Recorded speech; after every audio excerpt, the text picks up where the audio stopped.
Olá pessoal, seja bem-vindo ao canal Notícias Novas. Gostando do conteúdo, deixa um like e se inscreva no canal. Vamos falar rápido uma dica de curso de marketing digital. O curso Fórmula Negócio Online, o melhor curso de marketing online. Por que é o melhor? O treinamento Fórmula Negócio Online é o mais indicado para qualquer pessoa que quer criar seu negócio online do zero. 100% prático. Treinamento 100% passo a passo na prática, mostro na sua frente como tudo funciona, clique a clique. Foco em resultados. O único foco está em seus resultados o mais rápido que poderia ser, mesmo sem investir nada. 100% completo. Abordo todas as etapas e todas as formas, estrutura, gratuitas, pagas, anúncios, orgânicos, SEO, etc. 1 a 2 horas por dia. Mesmo com pouco tempo, o treinamento é sim para você. Criei pensando nisso, são passos simples e diretos. 100% atualizado. Aulas atualizadas, novos conteúdos quase semanais para te deixar por dentro de todas as novidades. Mais de 210 mil alunos. Top 01 do Brasil. Treinamento mais recomendado para a criação de negócios na internet a partir do zero. Venha fazer parte desse curso. Para saber mais, detalhe link na descrição do vídeo. Vamos às principais notícias de hoje. Com intensos ataques aéreos, a Rússia fechou hoje o cerco à capital da Ucrânia. É o que mostram os enviados especiais à Polônia, Rodrigo Carvalho, Hernani Lemos e Ross Salinas.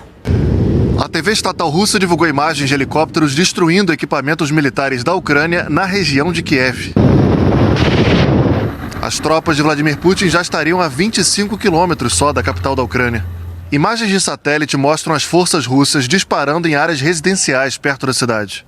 A Rússia começou o sábado fazendo um ataque pesado a uma base aérea militar em Vasylkiv, ao sul de Kiev. O bombardeio destruiu um depósito de munição. Várias cidades ucranianas estão colhendo os cacos. O prefeito de Chernihiv gravou um vídeo em frente a um hotel famoso. Hoje o hotel Ucrânia foi atingido. Estou aqui agora. Não existe mais hotel, mas a própria Ucrânia ainda existe e prevalecerá. Але є Україна. І вона буде. Já o prefeito de outra cidade, Melitopol, teria sido sequestrado. Esse vídeo mostra soldados levando um homem da prefeitura. A Rússia ainda não comentou a acusação. Moradores foram para a rua protestar. O presidente Volodymyr Zelensky acusou a Rússia de avançar a um novo estágio de terror e pediu que o prefeito seja libertado do cativeiro imediatamente. O prefeito da capital se solidarizou com o colega. Vitaly Klitschko também acusou a Rússia de terrorismo por atacar autoridades eleitas na Ucrânia e disse que as forças russas vão ser expulsas de cada centímetro do país, que o povo vai resistir. Em Mykolaiv, a lanterna ajudou o homem ofegante a ver para crer. Os russos tinham atacado um centro de tratamento de câncer. Na mesma cidade, algo chamou a atenção desse outro homem. Era uma bomba caindo. 2. Em Kharkiv, pelo menos uma pessoa morreu no ataque a uma área residencial nesse sábado. Na cidade de Irpin, que também vem sendo muito atacada, soldados ucranianos escoltaram mais um grupo de moradores que decidiu ir embora. A cidade de Mariupol, estrategicamente importante, que tem o maior porto da Ucrânia com saída para o Mar de Azov, é outro alvo frequente dos russos. O governo ucraniano disse que hoje um dos bombardeios lá foi numa mesquita que servia de abrigo para 80 adultos e crianças. A Rússia nega. O cerco a Mariupol já dura 11 dias. Autoridades alertam que moradores vão começar a morrer de fome e faz muito frio. As tentativas de retirar civis da cidade por corredores humanitários fracassaram até agora. Entre os muitos ucranianos feridos nessa guerra está a Katerina. A gente estava dirigindo pela estrada principal, perto da casa da minha avó, e eles começaram a atirar o nosso carro. Ferido na mão e na cabeça, o pai dela diz: os soldados russos que atiraram na gente pareciam em pânico. Para mim, eles estão com tanto medo que atiram em tudo que se mexe.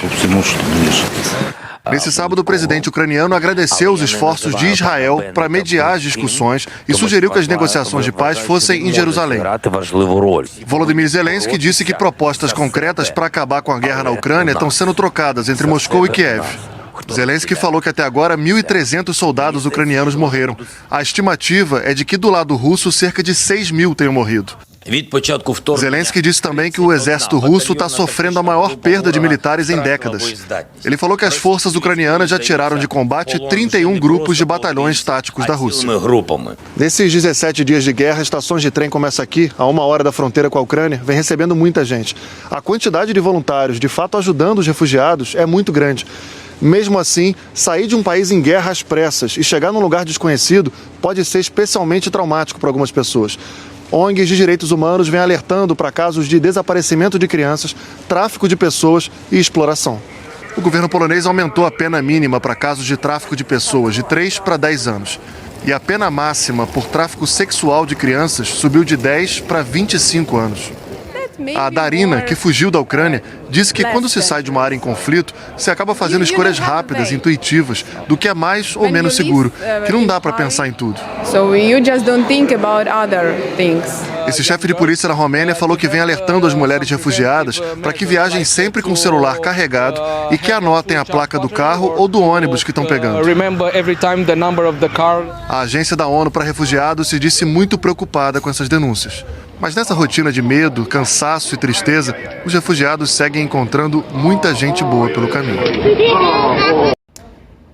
Hoje houve protestos contra a guerra em várias cidades europeias e também novos apelos de líderes para tentar pôr um fim ao conflito. Mais um dia de tentativa diplomática sem resultado. No telefonema de hoje, entre o presidente francês Emmanuel Macron, o primeiro-ministro alemão Olaf Scholz e o presidente russo Vladimir Putin, não houve avanços. O líder do Kremlin não deu qualquer sinal de que deseja suspender a guerra.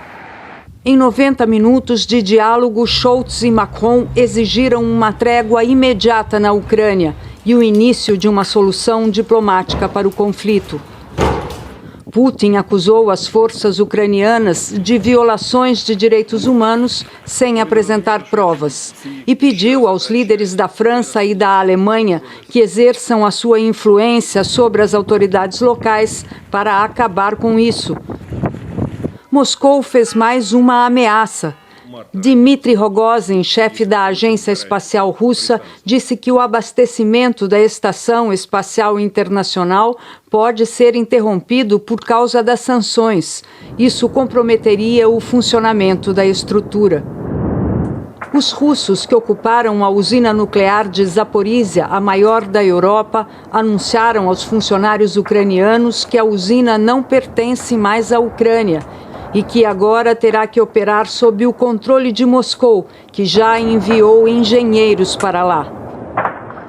Um iate no valor de 530 milhões de euros está chamando a atenção no porto de Trieste, aqui na Itália. A embarcação do oligarca russo Andrei Melnichenko e foi confiscada como parte das medidas tomadas contra os magnatas russos, incluídos nas sanções adotadas pela União Europeia.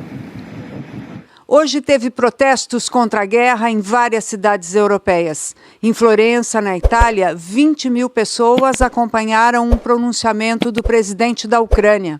Pelo telão, direto de Kiev, Zelensky pediu que o número 79 não seja esquecido. É o número das crianças mortas pelas bombas até agora.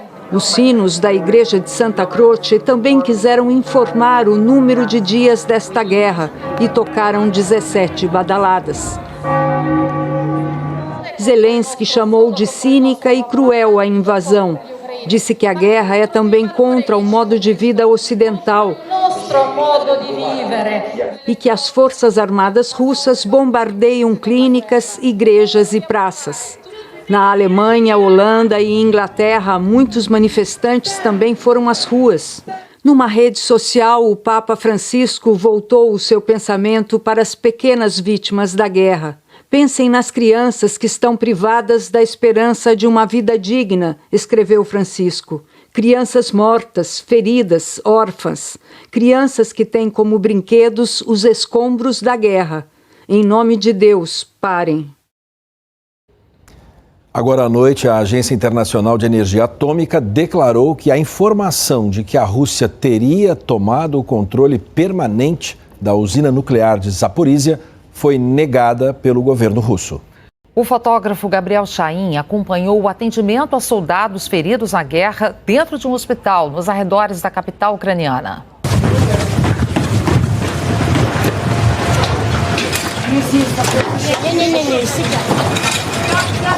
Eu estou aqui no hospital, perto de um dos frontes da capital, Kiev, e em 30 minutos que eu cheguei aqui, já vários soldados chegaram com algum tipo de ferimento.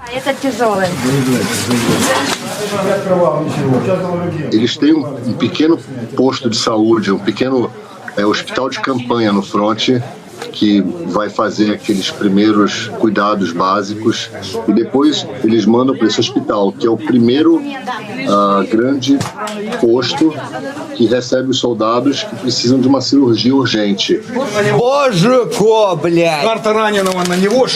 Dá para se escutar muito barulho de tiro, explosão próximo.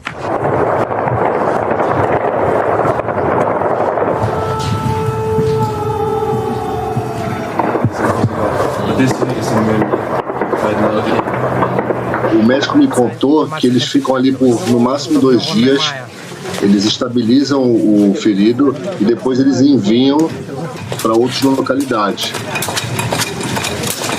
Eu pude conversar com os enfermeiros que estão fazendo esse translado entre o hospital e o fronte, trazendo os soldados que foram feridos.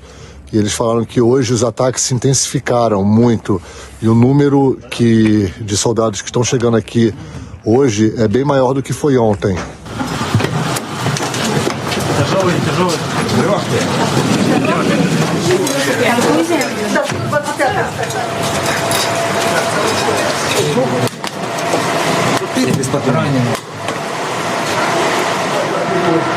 Тот, который контуженный на коляске, первый поехал, у него...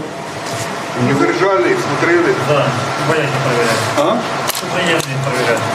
O médico que eu acabei conhecendo e entrevistando, ele não vê a família dele há quase 10 dias.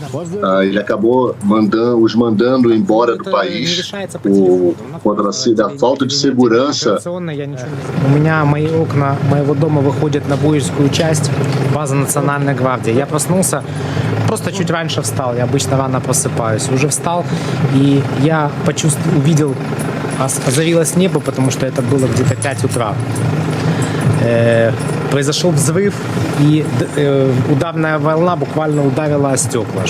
Я не спал, а все мои родные поскакивали с постели. Потом было еще несколько взрывов. У меня на первом этаже еще висят новогодние игрушки на стекле. Они бились об стекло. O médico me mostrou no celular a casa que eles têm, uma casa bastante confortável. Eu senti que ele ficou bem emocionado quando ele falava dessa casa. It's a perfect place.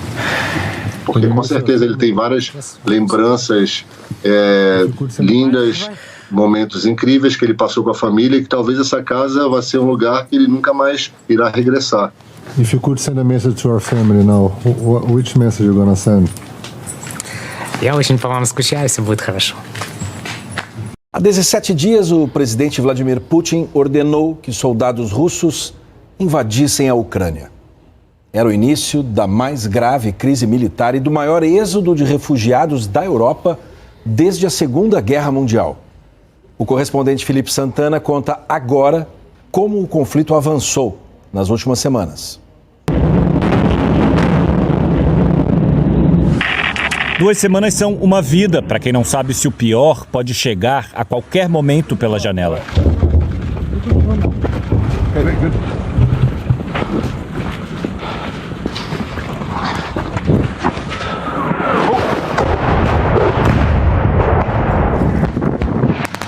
Disfarçada de operação militar, uma guerra por terra, céu e mar, em que é impossível contar os mortos. As Nações Unidas dão conta até agora de 549 vítimas civis. E mais de 2,5 milhões de pessoas deixaram o país sem saber quando poderão voltar. E quando voltarem, sem saber o que encontrarão. As tropas russas avançam mais lentamente, mas não recuam, apesar dos protestos em várias partes do mundo. Parece que faz muito tempo desde que os Estados Unidos começaram a alertar para uma invasão. Vladimir Putin jurava que não iria atacar, Mas então por que colocou 150 mil soldados na fronteira? O presidente russo exigia que a aliança militar do Ocidente se comprometesse a nunca aceitar a Ucrânia. Não houve acordo. Dia 1. Moscou, 24 de fevereiro de 2022, 6 da manhã. Putin anuncia não uma invasão, mas uma operação militar, com o objetivo mentiroso de desnazificar o país. Logo depois, os estrondos na capital, Kiev. E as tropas avançam pelo leste e sul do país. Quando as sirenes de guerra começam a soar, os ucranianos correm para os subterrâneos, para as estações de metrô. O secretário-geral da OTAN disse: é uma invasão planejada a sangue frio. Na ONU, embaixadores da Rússia e Ucrânia frente a frente num ambiente gelado de comunicação impossível. E a Rússia vetou uma condenação a si própria no Conselho de Segurança. Enquanto o presidente Volodymyr Zelensky surpreende o mundo ao declarar que lutaria até o fim. Disse: o futuro da Ucrânia depende de cada cidadão. Enquanto Putin mostra que não vai poupar nem as áreas residenciais da capital, os ucranianos começam a lutar com seus parcos recursos. Espalhando a receita de coquetéis Molotov, tentando com as bombas caseiras e o próprio corpo frear a artilharia. Ficou óbvio que a vida normal não existia mais.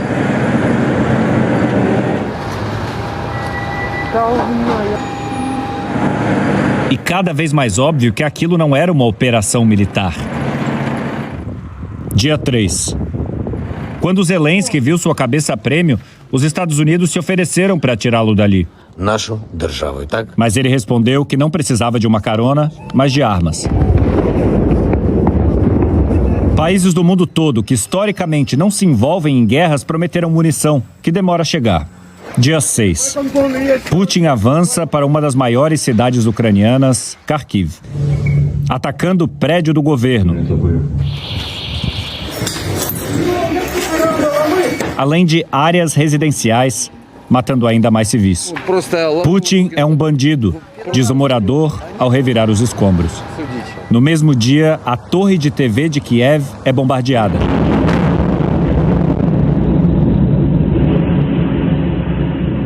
Em mais uma tentativa de deixar os ucranianos às escuras, sem informação. Dia 8. Mísseis contra uma usina nuclear evocam a tragédia do passado. Zelensky fala em russo. Como vocês podem ter se esquecido do que aconteceu em Chernobyl? Dia 12.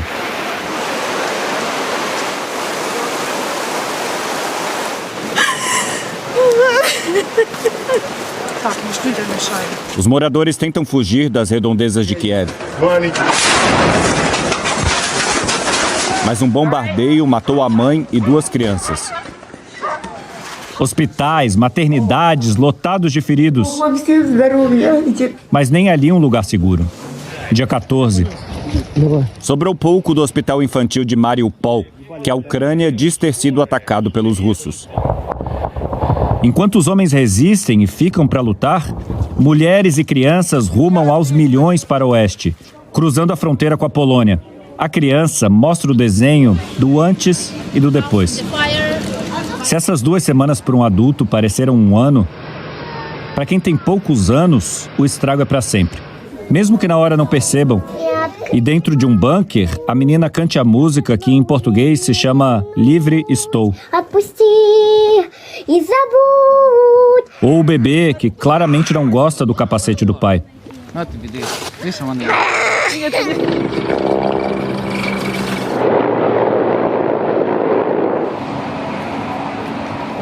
2 semanas é muito tempo.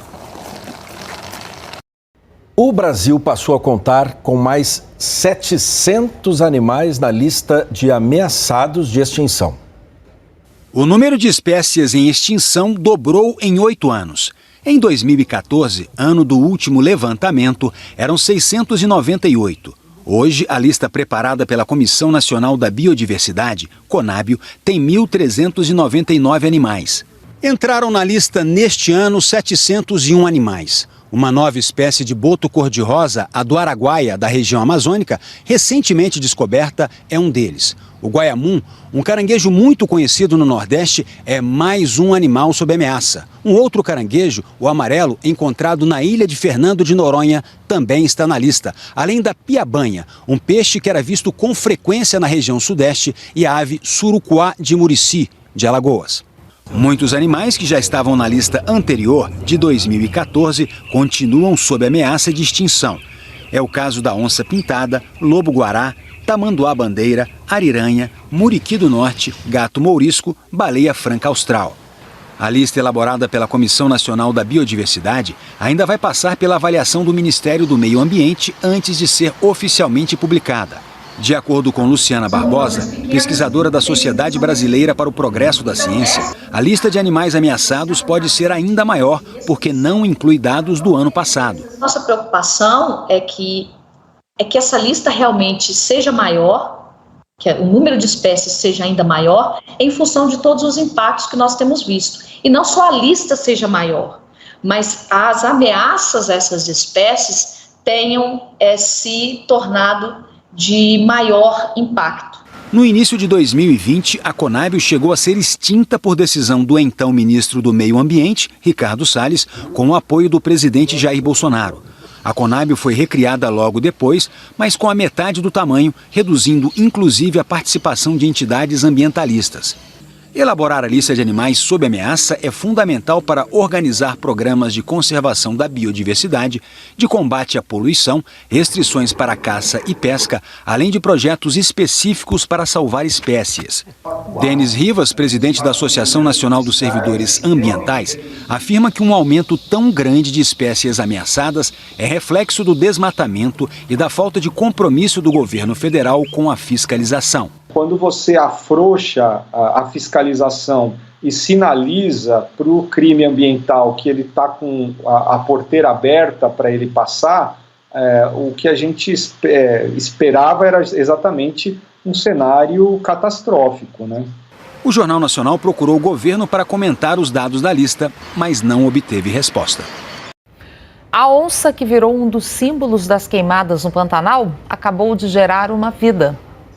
Uma mãe zelosa e furiosa. Sempre de olho no filhotinho, que não para de mamar. O nascimento do filhote é mais uma vitória da Amanassi.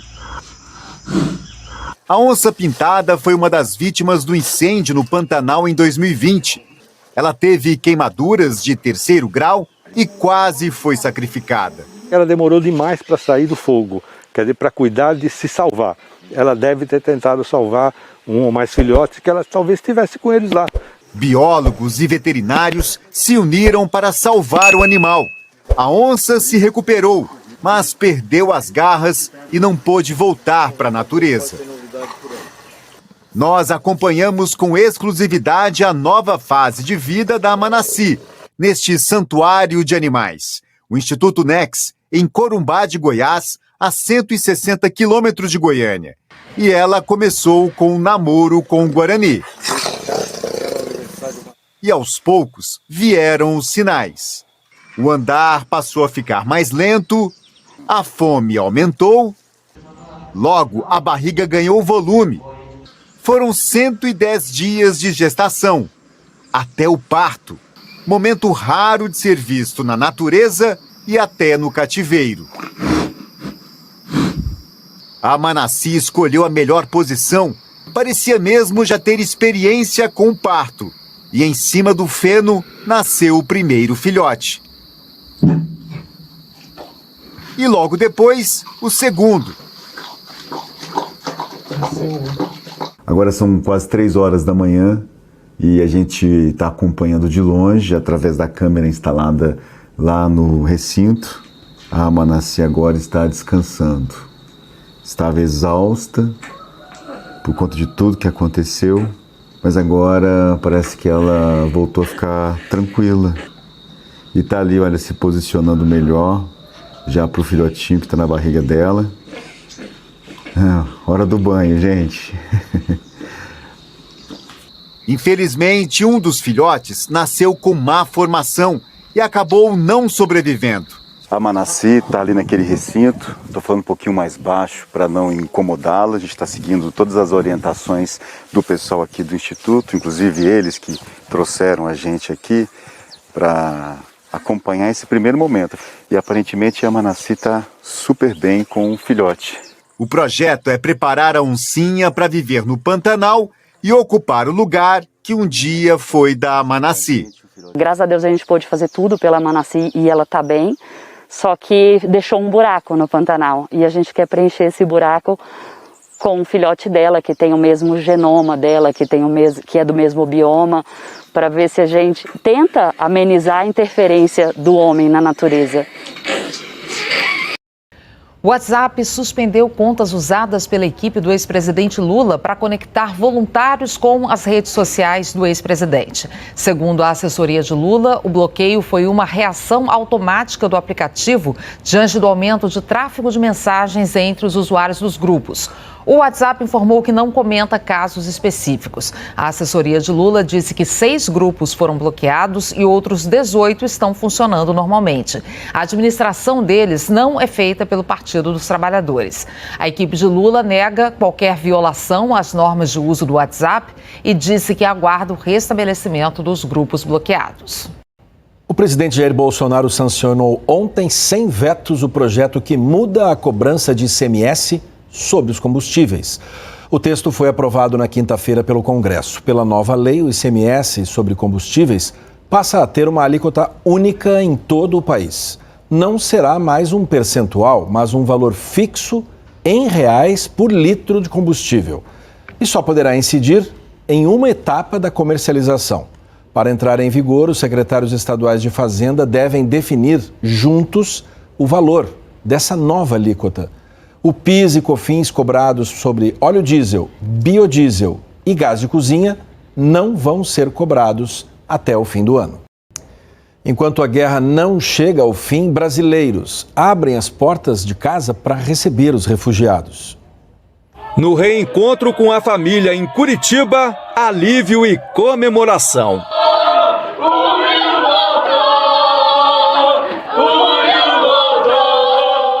O Murilo jogava futebol na Ucrânia quando a guerra começou. Ontem ele finalmente conseguiu voltar para casa. Não sabia que estava precisando tanto assim de um abraço depois do que a gente passou. Agora o atacante de 23 anos vai tentar retomar no Brasil a carreira interrompida pela guerra. Enquanto espera a proposta de um clube, o camisa 9 veste um novo uniforme. Nunca pensei, ver situações que eu acabei vendo lá, Então tá aqui, dá uma sensação de segurança. Esse sentimento mobilizou a maior comunidade ucraniana do país aqui no Paraná. Numa grande campanha humanitária, os organizadores estão cadastrando famílias e instituições dispostas a receber refugiados da guerra. Ainda que nós não consigamos resolver grandes problemas da Ucrânia, nós estaremos fazendo a nossa parte, tentando articular, tentando unir pessoas para tentar diminuir um pouco o sofrimento daqueles que são vítimas hoje dessa guerra. Em Curitiba, o Marcos já abriu os braços para receber uma família ucraniana. Ludmila, Darina e o filho de 3 anos chegaram hoje, sentindo o clima e o sabor do Brasil. O primeiro almoço foi feijoada. Os ucranianos vão morar provisoriamente no apartamento do Marcos, que reservou quarto e banheiro só para os 3. Eu desejo que tenham muita sorte. Acho que no momento é fé e sorte. Toda a bagagem deles se resume a isso aqui, olha. 2 malas pequenas. E como fazia muito frio lá na Ucrânia, a maioria das peças, olha, de casacos, roupas bem pesadas. Essa acolhida uniu gentileza e amizade. O Marcos e o marido da Darina, o Volodymyr, se conheceram aqui no Brasil há mais de 20 anos. Quando a guerra virou ameaça, o ucraniano pediu socorro para o amigo brasileiro. É difícil as pessoas ter uma vida, ter uma casa e de repente ser retirado isso deles e não ter onde ficar. Hoje à tarde, o Volodymyr falou com a família por telefone da cidade de Fastiv. E aí mais uma boa notícia.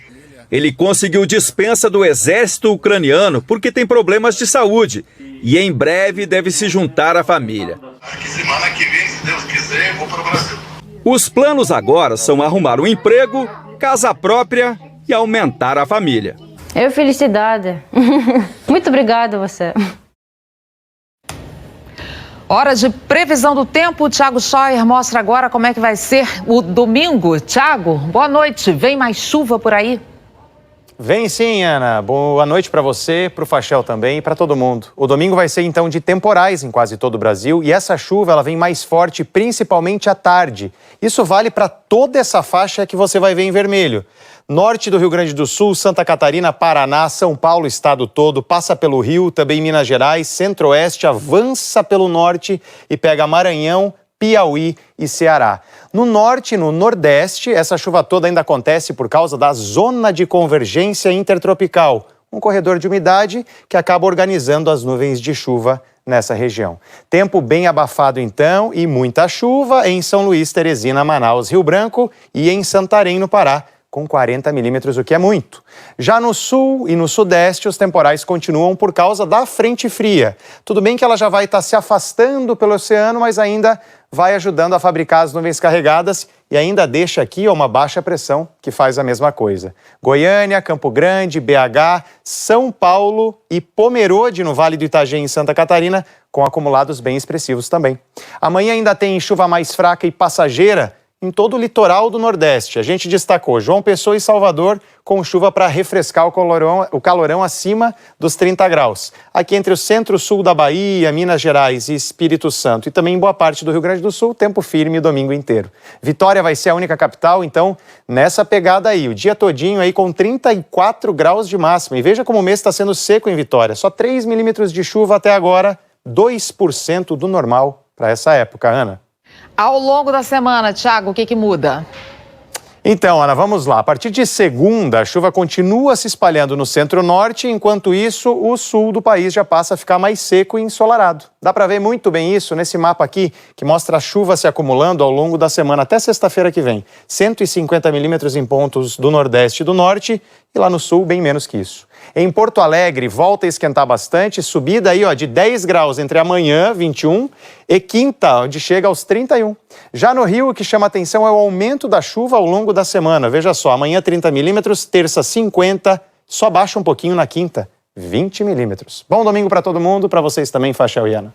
Para você também, obrigada, Thiago. Boa noite, Thiago. O jornalista e escritor Merval Pereira tomou posse como novo presidente da Academia Brasileira de Letras. Ano novo com a Academia Brasileira de Letras sob nova direção. A sessão solene para a cerimônia de posse do jornalista Merval Pereira como novo presidente da ABL reuniu colegas de redação, admiradores e amigos. O Salão Nobre da Casa de Machado de Assis ficou lotado. A chapa da nova diretoria assume a ABL com um olho na tradição e outro na modernidade. Esse ano, a academia celebra 125 anos de existência e prometendo renovação, com ainda mais espaço para a cultura e para a diversidade. Estiveram presentes à posse a médica Margarete Dalcomo, o presidente da Globo, Paulo Marinho, o prefeito do Rio, Eduardo Paes, além de acadêmicos, escritores, políticos e artistas. Merval Pereira Filho ocupa a cadeira 31 da ABL desde 2011. O jornalista começou no jornal o Globo em 1968 e recebeu vários prêmios ao longo da carreira. Merval é comentarista da Globo News e da CBN e colunista do jornal O Globo. Imortais da ABL saudaram a nova fase da academia. Está aqui há alguns anos já, é muito interessado, muito trabalhador, tem um interesse muito grande nesse dinamismo do qual estamos falando aqui e pronto, vamos lá, ajudá-lo a fazer o trabalho. Muito feliz, acho merecido e vai ser outra academia, ele já mexeu, porque o Merval faz 200 coisas ao mesmo tempo e ele faz tudo bem, realmente não sei como é que ele arranja tempo para fazer tanta coisa. Em seu discurso de posse, Merval foi muito aplaudido na definição que deu à ABL. Há momentos como os de agora, conturbados pela situação internacional dominada pela guerra da Ucrânia e pela nossa crise interna, em que os tempos exigem mais de nós. Estamos prontos. Mas a Academia Brasileira de Letras não é a casa do não, é a casa do sim. a casa da aproximação, da concórdia, a casa do entendimento, a casa que sabe que a cultura ajuda a fortalecer uma nação. Esperamos que essa nova quadra das nossas vidas seja o tempo da reconstrução. Muito obrigado.